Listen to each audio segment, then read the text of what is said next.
The views expressed on the Nova Society are those of the panelists and guests and do not necessarily reflect the views or opinions of the Phoenix Research Institute or any institution which any panel member is associated. Welcome back to the Nova Society. I'm your host, Dr. Brooklyn Ann Weldon, and I'm here with my panel.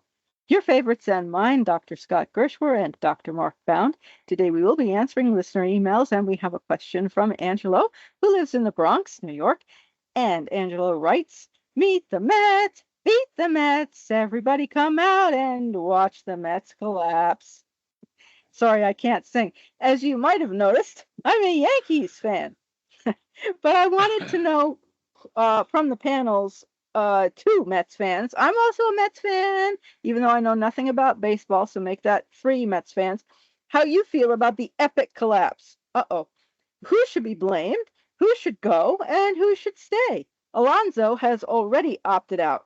Should they try to resign him? I'd love to hear what Scott and Mark, if they were the Mets GM, would do to make their astronomical payroll worth it in 2026. Mark and Scott, this is all on you. So this is Angelo from the Bronx. Thanks very much from the Bronx. Go figures from the Bronx. You know this person, Mark, or is this? I do not. Well, Okay. and to make it very clear, while the Mets were losing the last game and were being booted up, Scott and I were texting back and forth over this. And after the game wasn't even over with, but I was already getting emails about the collapse of the Mets. So, what do you think, Scott? I think Angelo. Did you watch the game last night when the Yankees had bases loaded with no outs in the bottom of the ninth? And didn't get a run across and lost the game to the Red Sox? They'll probably be eliminated in about 6 hours from now. It's 3:00 on Wednesday Eastern time. They'll be 6 hours from now. The Yankees will be home with the Mets, and they could all go golfing together. All right, so give me a break. That's a kid from Brooklyn and giving it to the kid from the Bronx. And I also want to point out that in May, I don't remember exactly when it was. In May, I went up to Boston with a fellow Met fan friend. We went to Fenway. At that time, Boston was awful. They were talking about trading this guy and that guy, and it was just a terrible year, and they were awful. The Mets were riding high. I don't know what the hell I said in Fenway Park, but somehow or another, the fortunes of those two teams flipped around, and the Mets haven't been good since. And the Red Sox went on a tear and ended up making the playoffs, and they're about to eliminate the Yankees. This is what I would do about the Mets' astronomical payroll. I would double it. I think Steve Cohen could handle it.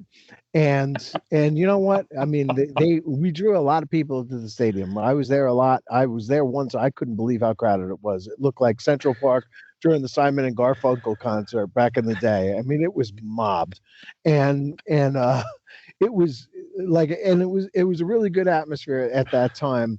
But the team itself was always flat. And I'm not sure why. There was no grimace this year. There was no OMG this year. Winker was out. If you remember when Winker came into 2024, he had been a Mets fan's beat noir. I mean, everybody hated him.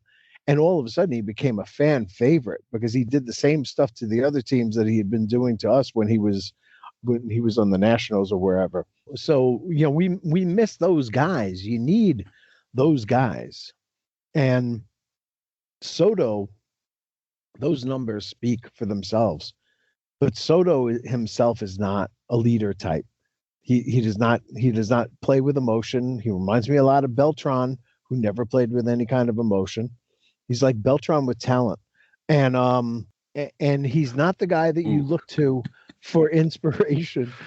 And a guy who's going to stir up the team. He doesn't always hit with runners in scoring position. The Mets hit into a lot of double plays with runners in scoring position. They didn't have that oomph to it. And I'll tell you something. When we were watching this elimination game on Sunday, it went down easy. They went down very, very easy. It was like an old man easing himself into a warm tub, because you knew once it got to the eighth inning, They came back once the entire season, Friday night before when they were down in the eighth inning. And the trend line was not favorable. And it was just a matter of watching it happen.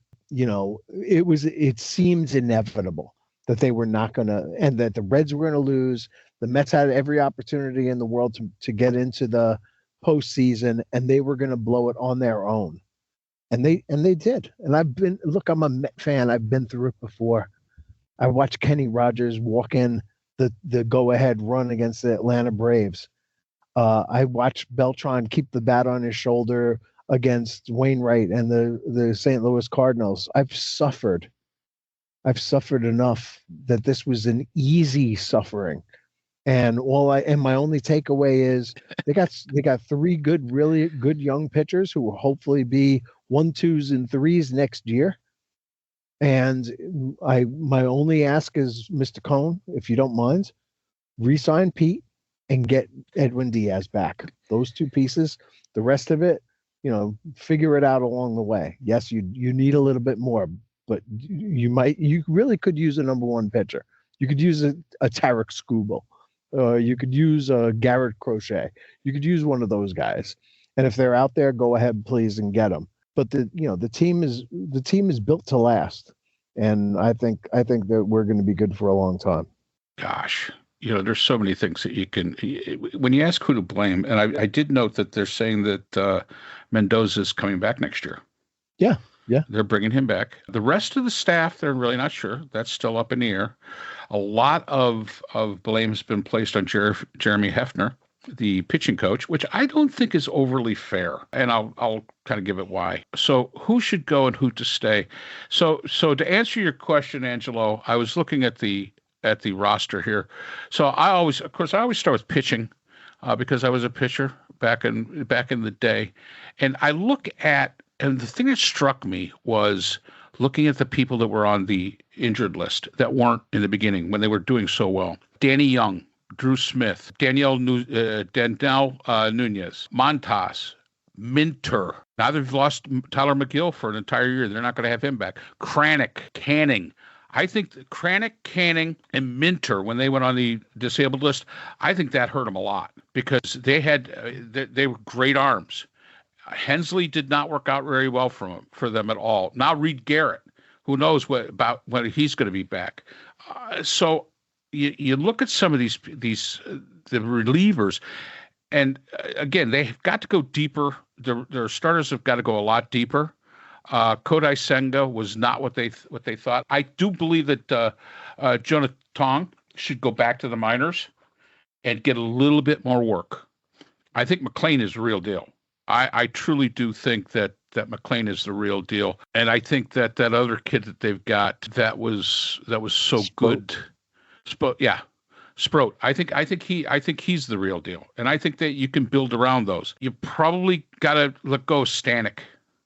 Stanek is I don't know what's up with Stanek, but he's not consistent. Soto, I was kind of impressed with Soto to a point.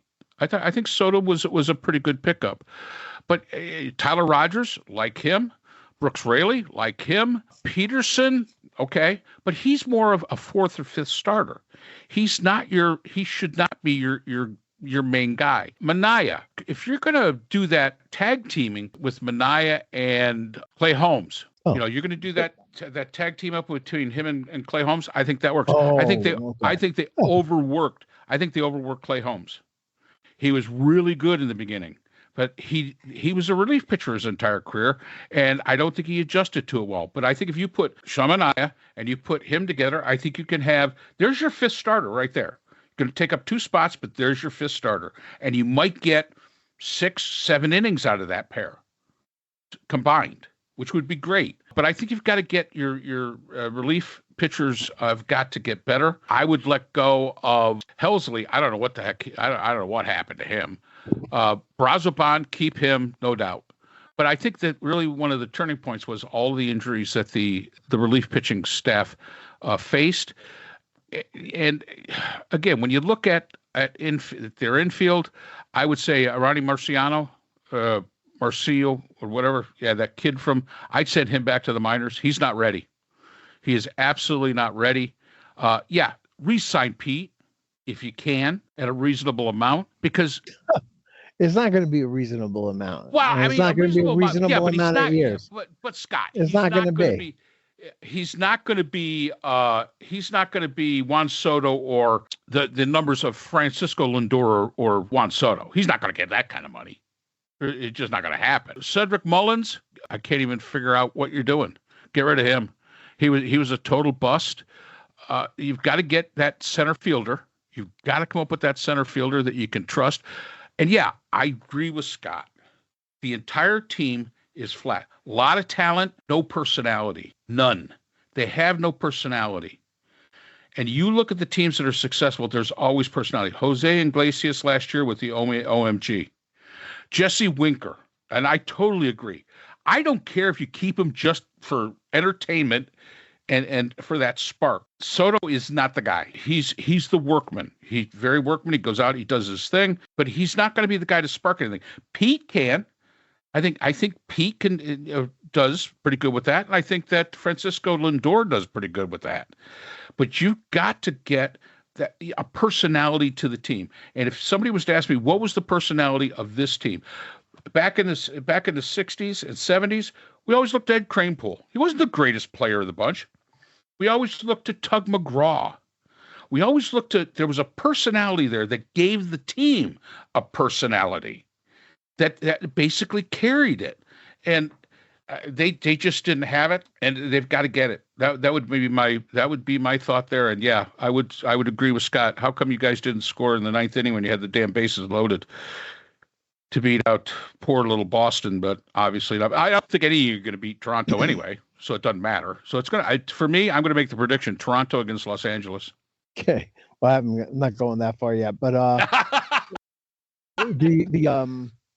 Vlad Guerrero, who I believe is the same exact age as Pete, signed a 14-year, $500 million contract with the Blue Jays. That's the kind of contract that I think Pete's going to have to get, and it's sick, and it's going to be useless for a good deal of it. But Steve, we really filled that stadium for you this year. We really came out, and those beers are expensive. Yeah, the hot dogs. And look, when you build a casino there, as you plan to do, we're going to go to the casino before and after the game, and you're going to make a fortune off of that. So give the people what they want, please, and bring Pete back. Don't let Pete go to the Yankees. It's always going to be the money. Don't let anybody fool you about he wants to win, he's going to go to the Yankees. Bullshit. He's going to go where he gets the most money, and that's going to be the Mets, right, Steve? Yes, say yes. And Diaz too. Bring Diaz back. He was great especially down the stretch. He was just lights out, and he's so much fun to watch on the mound. He's the kind of guy that they really need. But yeah, they need another not goofball. You know what remember John McCarthy? I remember. You don't know.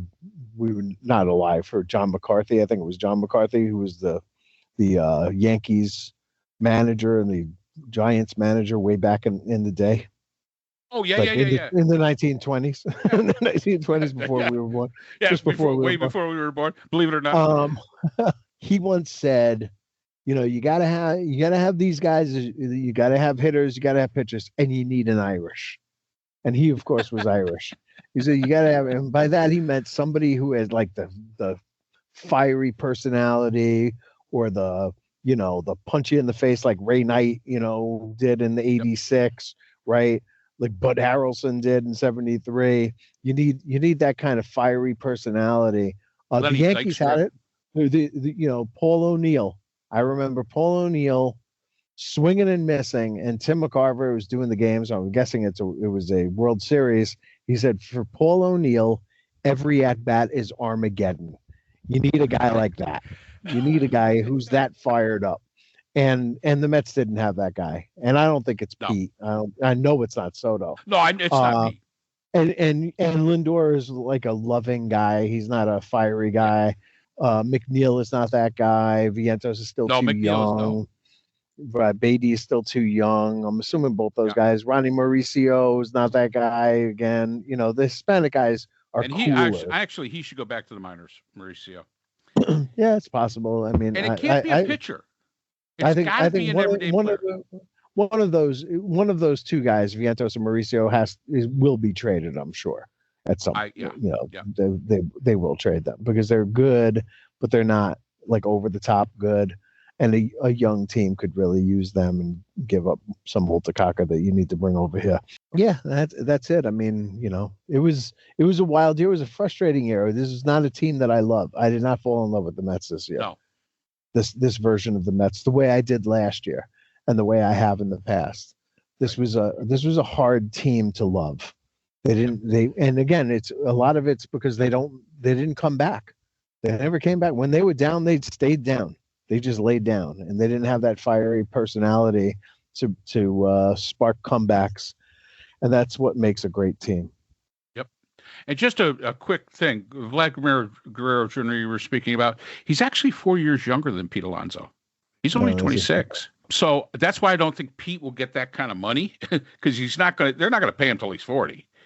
I mean, they're just not going to do that. So I don't know if Pete could get that kind of money. Maybe 5 years, $250,000, maybe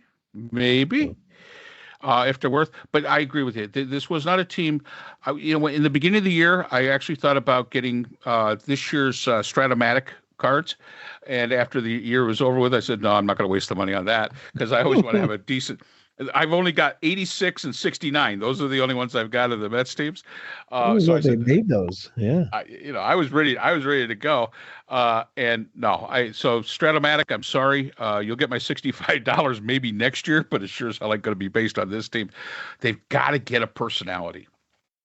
And that personality's got to be somebody that's playing every single day.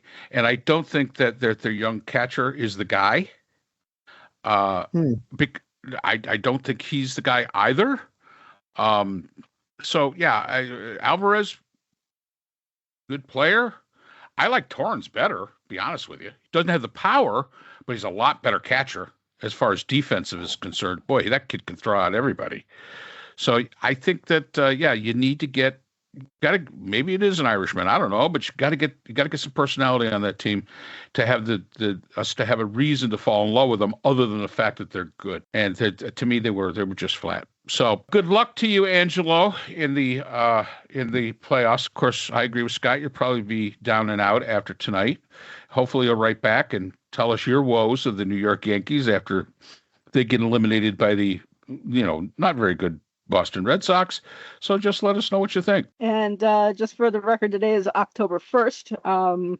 We didn't mention the date. I know you're saying like 6 hours from now, and you gave the time, but I don't think anybody gave the date. Well, I think Angelo knows what we're talking about. Yeah, we think Angelo knows. All right. Well, I probably wouldn't if I were listening. But anyway, thank you, Angelo, for the question. It's October 1st, otherwise known as Elimination Day. Oh, Thank you very much. I'll see. Matter of fact, this is the fourth one we've recorded. I'm going to be putting this up for tomorrow. This is the one that gets up for tomorrow. Just to taunt Angelo just a little bit.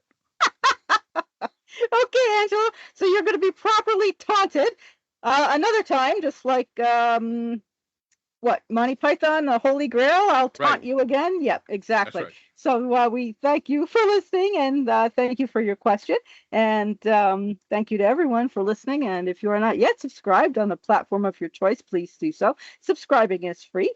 And we do look forward to seeing you again next time on the Nova Society. The Nova Society is a production of Nova Society Media, a division of the Phoenix Research Institute. We'd like to thank our production partners, Buzzsprout, who hosts the Nova Society, Audacity, our editing partners, Apple iTunes, the largest source of podcasts and music on the internet, Spotify, the most popular platform for the Nova Society, and iHeartRadio, your source for all things music and podcasting. The Nova Society is available on all of these and other quality platforms listed in our description. We'd also like to thank all of our listeners. Without your support, the Nova Society would not be possible. If you have a question or comment, we can be reached at nova.society.podcast@gmail.com. So for Dr. Brooklyn Ann Weldon, Dr. Scott Gershwer, and all of our production partners here at the Nova Society, I'm Dr. Mark Bound. Remember, the true power in society is knowledge. Thanks for listening, and we will see you again next time. Hi, everyone. This is JJ, the co-founder of Good Pods. If you haven't heard of it yet, Good Pods is like Goodreads or Instagram, but for podcasts. It's new, it's social, it's different, and it's growing really fast. There are more than 2 million podcasts, and we know that it is impossible to figure out what to listen to. On Good Pods, you follow your friends and podcasters to see what they like. That is the #1 way to discover new shows and episodes. You can find Good Pods on the web or download the app. Happy listening!